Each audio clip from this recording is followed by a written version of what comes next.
You know what people miss?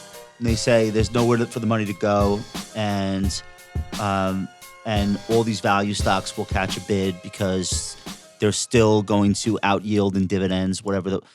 They miss is all the stock issuance that cancels out that scarcity. Like, you can have a situation where you get $80 billion worth of IPOs so far this year, which we're on pace for a massive record. And all of the money that would have otherwise gone into all of these publicly traded value stocks finds a new place to go. So it has a choice. Money always has a choice. Okay, question for you guys. What if instead of having – I have this conversation with everybody. Everybody's like, either we're going to go on a bull run or the reckoning is finally coming. And what if it's neither? What if you keep having these little micro bubble blow-ups or rises and then explosions? What if you have a meme stock cycle in different pockets of the market that pretty much never stops and just gaslights everybody? And what if the indexes do very overall little? Market stays okay? Right. What if you just have madness? We've been having that. Right. And have you looked at an electric vehicle stock lately? Honestly, they look apocalyptic other than Tesla. Like that market cap has vanished in 3 months. Like these stocks were the hottest stocks in the market in February, and in June they can't get arrested. That didn't wreck the overall market. Right. The money went somewhere else. Yeah, that I think is the really scary thing for a lot of people, because it's going to kind of like, what if the market doesn't give everybody a really satisfying singular narrative? What if it just gets weird and stressful, and every day there's like, because you could see it on Twitter, like people are mad. Mm-hmm. Like, traders are mad. That's not new. No, it's not new, but they're really. I'm frustrated with the macro guys from 2012 to 2018. Like, it's no different. I'm just asking, what if we go into a regime now where nobody gets to be right? We just flop around. Except people with very concentrated portfolios that play the guessing game better than anyone else. Well, and you won't hear about the guys that blow up. But we had that from 2016 to 2018. We had it was like 2.5 years. Right. But we didn't have, I just think there's a potential for a lot more Januaries and Marches, and the index just kind of doing not a whole lot. And, I don't understand why everybody's kind of assuming that because we had these big moves in, every benchmark the last couple of years, everybody's assuming there has to be another one. I'm like, what if the benchmarks don't really do that much, but you just have a bunch of little things? So here's who wins. Here's who wins and loses in that scenario. The losers are professionals, because it's frustrating when you don't have any forward momentum anywhere, or you have it and it vanishes and it moves somewhere else and it rotates and it rotates. That's a tough environment. The boomers, I think they're probably a neutral, not a winner or a loser in that scenario. They're drawing down these assets. They're probably net sellers from now until eternity, just given their age. Anything they're not passing along to the next generation is a sale for them. I think they're okay. The big winners is your generation. You have 73 million millennials. They're forced savers, which makes them forced investors. They're buying stocks. And they may not feel like winners in the short term if the market's going nowhere, but the more they add to it at this price, the better off they'll be when it finally does break out to the upside, even if that takes 10 years. And I speak from experience, because my formative years in the industry, we had a lost decade. So people would say, just invest, just invest, just invest. It goes nowhere for 10 years. It doesn't go nowhere. It's a roller coaster that leads nowhere, which is even worse.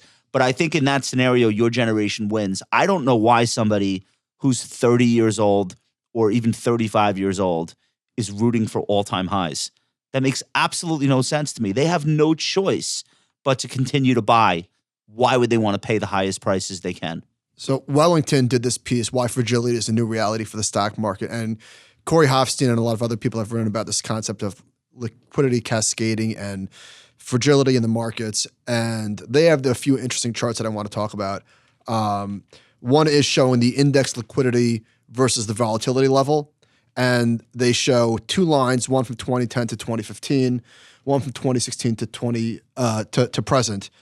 And it's saying that for a given level of volatility, the average level of futures liquidity was significantly lower. And they're saying that CTAs have a huge have an enormous impact. I think they sold $500 billion worth of S&P futures during the height of COVID. So Wait, can we define liquidity? The paper is calling it a function of the bid-ask spread, like how much money there is waiting to buy and how much money there is to sell. Like, is that how they're defining liquidity? yes. Well, so it says, What is it, a limit book, or is it how much trading volume? so you're going over my head, but here we go. This is what they said. The supply of liquidity in the equity market, as measured by the average size of the best bid and offer in the market, has declined precipitously. In the case of single stocks, liquidity has been declining pretty steadily for the past 10 plus years. So this is something that might have a fairly large impact on the market that most people, meaning people that aren't real professionals, should probably not pay much attention to. We know it does. It's faster crashes, faster rebounds, because the liquidity dries up when volatility spikes, exactly when you don't want it to, and then vice versa. When volatility starts subsiding, the liquidity ramps up right back up. So this Do I is have dumb. that right? This is dumb. Yeah. So this is a dumb question, but who is this really impacting? I know it's impacting all of us because we're all market participants. But when they say liquidity, like, Dan, are you having trouble putting trades on? Is that what they're talking about? Or are they just saying liquidity in the futures market dries up and markets move faster? What are we talking about here? I mean, what they're talking about is a little bit different, and I don't know that the framing is 100% correct. But, I mean, you are overall having more price impact if you're moving your money in and out of the market. If you're average Joe, or even if you got a pretty large personal account, you know, unless you're trying to buy a stock right this absolute second, I think you're fine as long as it's not, you know, really tiny thing. If you're trading SPY or something, you know, this is not an issue for most people.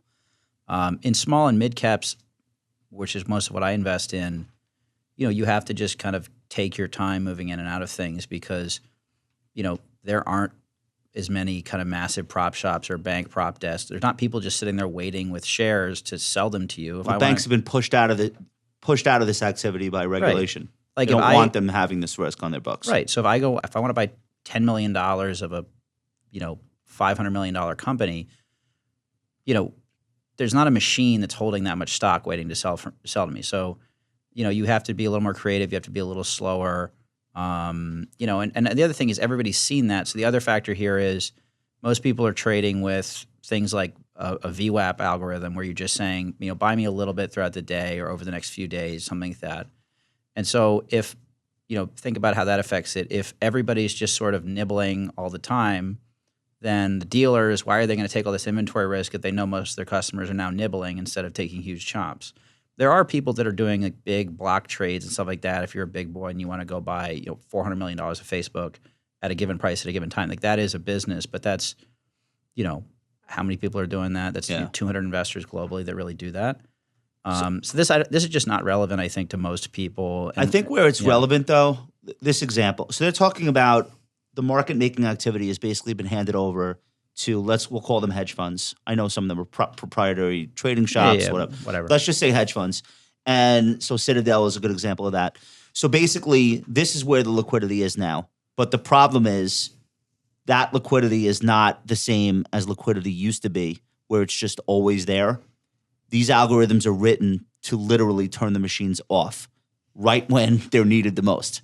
So there's less profitability, there's less expected return on a trade when volatility spikes, so they literally stop trading. And that's the that's how it, and the example they give, they think that these strategies sold $500 billion worth of stock during the height of the COVID-driven volatility in March of 2020. Like net sellers of $500 billion worth of stock. That's where it affects the average person, because think about how fast that happened. Yeah. And when you're sitting there watching that and you grew up, you're not even a boomer, you're 50 years old, and you grew up in a market that used to be human and is now acting like this, instantaneously adjusting $500 billion worth of stock, that's a shock. Like, yeah, you know, to most investors. What's the second chart? Well, I think just on that, you know, what we've done is we basically assume, the way we've worded it internally, we assume there are going to be more accidents in the market. Okay. Because there's not, you know, there's not a guy down at a physical floor who can take $500 billion of inventory off your hands. Yeah. So I think you got to assume, and you've seen it the last few years, right? We've had, since 2018, we've had 3, 4, 5 months where we've had these massive 20+% swings both ways that recover almost immediately. That's not accidental. That's structural in the market. And so, and this is not advice for anybody else, but we've been keeping a little more cash, having a little less exposure, because 1 to 4 times a year, there's a big accident, and I like to have some walking around money to go pick things up that I think are, being forced sold for whatever reason. Isn't that in line with history, though? 1 to 4 times a year have a yeah, but they're so much quicker, and they do seem to be happening more. They're quicker. But when you say what did you call that? Accidents. Accidents are going to happen in the market. Oopsies, I think. A little oopsie daisy, an just institutional oopsie daisy. That just made me think of, was this SNL? Oops, I crap my pants. That's pretty much it. Yeah. Josh, you know what I'm talking about here? I do. What's this chart? Yeah.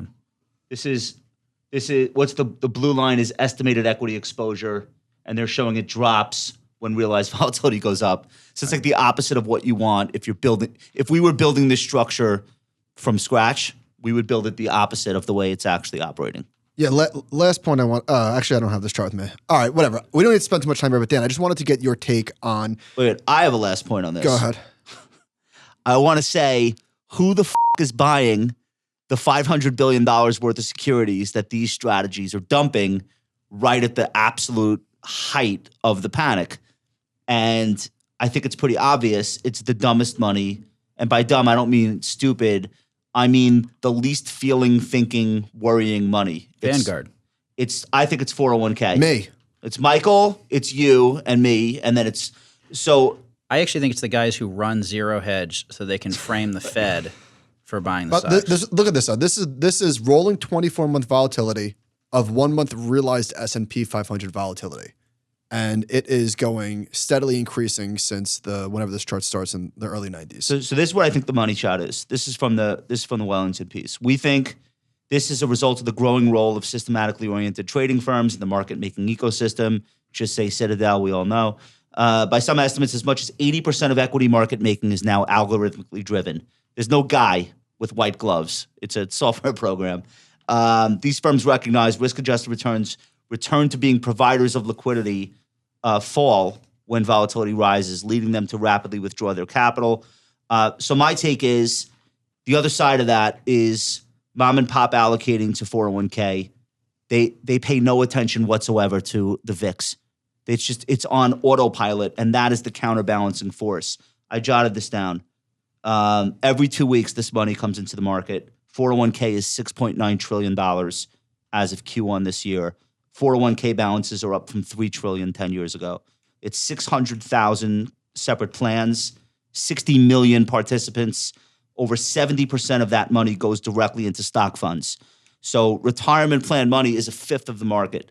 So if you say all right, we have this thing where systematic strategies are yanking liquidity out, well, this is who's bringing it back in. And I actually think they're benefiting as a result of not trying to time any of this stuff. What do you think about that? Yeah, I don't think that's controversial. Are they benefiting, or are they making their own outcome? Not on purpose. Well, I mean, they don't know what they're doing. I don't think there's any thinking. It's just that's right. They don't know what they're doing. Yeah. 3.7% of 401k account holders stopped contributing during 2008, which is the most volatile market of our lifetime. So less than 4% of 401k allocators looked at the volatility and said, stop, which means 96% of people didn't give a shit. And so I think that's how you balance out that lack of liquidity in the market. Just that money coming in every 2 weeks, regardless of what's going on. It's hard to picture a scenario where people stop doing that. Yeah. They haven't yet. So we're going long. Let's just go quick on Robinhood because their S1 dropped. And right. To me, the craziest thing, and there's so much in here, was their revenue in 2019 was $270 million in 2019. In 2020, it was 960. That's sick. This is their average users, total revenue, adjusted EBITDA. When we were talking about Robinhood, I remember a time saying, what are they, $10 billion in assets? So what are they, 80? It's 80. Okay. So they just settled a $70 million fine, the largest ever penalty exacted by FINRA, which is the broker-dealer regulatory authority, and How much was it? $70 million. Their which Q1 payment for order flow was a lot. Was $330 million. Yeah, they net come out ahead, I guess. Ahead. Really, maybe 5 hours worth of negative headlines, and now they've cleared the decks. The S1 comes out the day after they pay this fine, Man. the settlement, whatever it is. This was a good one from the FINRA press release. The firm relied on algorithms known at Robinhood as option account approval bots to approve customers for options trading with only limited oversight by firm principals. Those bots often approved customers to trade options based on inconsistent or illogical information. True, all true. They did that. They didn't give a shit. They didn't confirm or deny. They just paid the fine. Okay, because they did that. We know that. Of course they did. Anecdotally, we know most of the people talking about trading options are like 13 years old, and I don't know. I do love the 12-year-old TikTokers who are like wrongly explaining. Oh, it's amazing. Some of the best content of the pandemic. I had to delete TikTok. I downloaded it to try it, and I was like, I'm going to watch 5 minutes, and then 2 hours went by, and I was like, nope, this stuff is crack. Cannot have it. Yeah, no, that was some of the most entertaining content to come out during the pandemic was people who placed their first trades, walking you through them placing their second trade. Right, like a wise expert. As an expert. This changes nothing. The fine.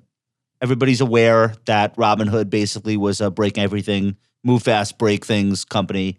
Nobody seems to really care. I think probably doesn't change the valuation it'll get when it goes public. No way. This also blew my face off. For the quarter ending in March, 17% of their revenue was from crypto. At quarter ending December, it was only 4%. Wow. It went from 4% of revenue in December, quarter ending December, to 17%. And they literally, this was a real risk disclosure in their 3 million pages. Quote, if demand for transactions in Dogecoin declines and is not replaced by new demand for cryptocurrencies available for trading on our platform, our business, financial condition, and result of operations could be adversely affected. How much are they scalping on a Dogecoin if it's 29 cents? All of it. Well, the whole 29 cents. I'm going to read the whole S1. This is just really good. I might need a scotch beforehand. It's long, but there's gold in there. Actually, there were so many people downloading it that so most of the images weren't even loading for me, and I refreshed multiple times. Wow. Robinhood plans to allocate between 20 and 35% of its IPO shares to its retail customers. That I like. I think that's cool. love that. Is there anything not to like about that? I mean, you could give it to Paul Tudor Jones, but he's going to flip it. If you give it to your fans, they're going to hold it. Yeah. If we accept the situation as it is, yeah, it's probably the right thing to do. Well, what do you mean? What the situation as what is? I mean, there's a hot take. Right. There's a whole. He's like a volcano. Right. There's a whole bunch of stuff here that's scary as an onlooker. Okay. The mic is right. yours. But, Scare us. Starting with what? I mean, that increase. They're disclosing that their Dogecoin revenues are material. They were a third of their crypto revenues with Dogecoin. Right. So, which is hilarious. Wow. I mean, that's high revenue business. It is. It's very high revenue business. It's just, I think relative to the other things people are, I just don't want to offend like 5 million people here. I think you're being very careful. Right. Yeah. Robinhood. No, because I've touched this particular hot stove before. I'm not going to have the crypto people after me again. How about this? It's different this time. Well, you don't hate, like when Coinbase came out, were you like vociferously anti Coinbase? Or not really? No, I'm just like, it's not for me. I'm not against it. I'm not long. I'm not short. I probably won't be long or short Robinhood. And I think that, I do think it's good given, and part of this is like I'm friends with, Bill Brewster, who had that family member that, tragically committed suicide due to the disclosure issue. And so, I've seen like when this stuff goes wrong, like it's not an oopsie daisy to me, and these fines are pathetic and a joke. Yeah. I mean, it's like in the FINRA statement, which is preposterous. They're like the $70 million fine, and then like one line down, it's like 7 million or X million customers, were wrong in some way, and it's like what you just said is that the cost of violating a customer is like $10 or $15 a customer. Well, if this were a different company besides Robinhood, it would have been put out of business. Well, Right. In a different time, different or the company. CEO would have been, they would have cut his head off. Right. But I think Robinhood has so many private shareholders that actually you would be doing harm to those shareholders if you got rid of Vlad. Like if that were the settlement, that would, because I think a lot of the reason for the success of the company is him. This is insane. Between January 2018 and December 2020, Robinhood failed to report to FINRA tens of thousands of written customer complaints. Yeah, nobody else could have done that. Right. I mean, this is the issue. Is we're in a regulatory environment where the number of violations are so large that the idea of even beginning to enforce laws is like kind of preposterous. Because it's like it's kind of like, you know, when people say like, if you owe the bank $1 million, they own you. It's your problem. Right. If you owe them $100 million, it's the bank's problem. Right. Yeah. It's that, but for regulatory violations. Like I think, you know, when you go back to Uber and Airbnb, there were elements of the business model that were technically illegal and it was okay. And they kind of got away with it at scale. And like, it doesn't really hurt anybody in that case. But now we're at a point where you've got deca-billion-dollar companies that are coming public that are just flagrantly succeeding via blatantly disregarding regulations. And it's now happened to such a scale at so many, I mean, we're talking tens of thousands of instances a day. Dude, do you know what happened to Wells Fargo stock the day they paid the biggest settlement ever, the last biggest Oh, we're settlement going ever? to the moon. The stock went Right. moon. Right. So it's 'cause not it's the new. shareholders' money paying these settlements. Yeah. What Robinhood has done is it's created an environment where you've never seen so many investors with so much money move so quickly from Right. stock to stock that it is literally affecting the dynamics, not of the stock market, but of markets in the stock Right. market, of stocks in the stock Yeah. market. Yeah, I just find the whole situation generally gross. I'll just say that. And so if you accept, like, setting that aside, I think it's good for people who want to participate that to have a fair shake at the stock. So how many shares are you buying on the IPO? How many Well, wait a accounts minute. can I Wait a open? minute. Yeah, I don't know. $80 billion in assets. I don't know what's the revenue. 970 million. So $1 billion in revenue. Where do they open this thing? 40 times sales. So $40 billion company out of the I chute. mean, it's gonna be insane. It's gonna be insane. Last thing on this before we move on. I think 60 or 70 billion. Last thing on this before we move on. People that are about to invest in this, I don't mean trade the stock. HOOD is the proposed ticker. People who are thinking of investing in Robinhood post IPO, my personal opinion, go look at all the IPOs of online broker dealers from the late 90s, early 2000s. I understand there were differences. Those were not great stocks. Like none of them E-Trade was not great. First of all, most of them have been merged away. No disrespect. I really want to hear why that's a good comparison. It's a brokerage business, primarily stock market, with a snazzier technology interface. It's no different than DLJ Direct being spun out of Donaldson, Lufkin, Genret, and just being like, we have a website. Look how exciting we are. That novelty wore off for the 10 stocks I can think of off the top of my head. Like none of them went on to become extremely successful. This could be the one that changes that. I think I'm with you. I'm with you, by the way. people I don't should- disagree. So what People you're should saying is understand anyone it's- else could do this. so. What I'm saying is what we said at the beginning, which is invest, buy it immediately.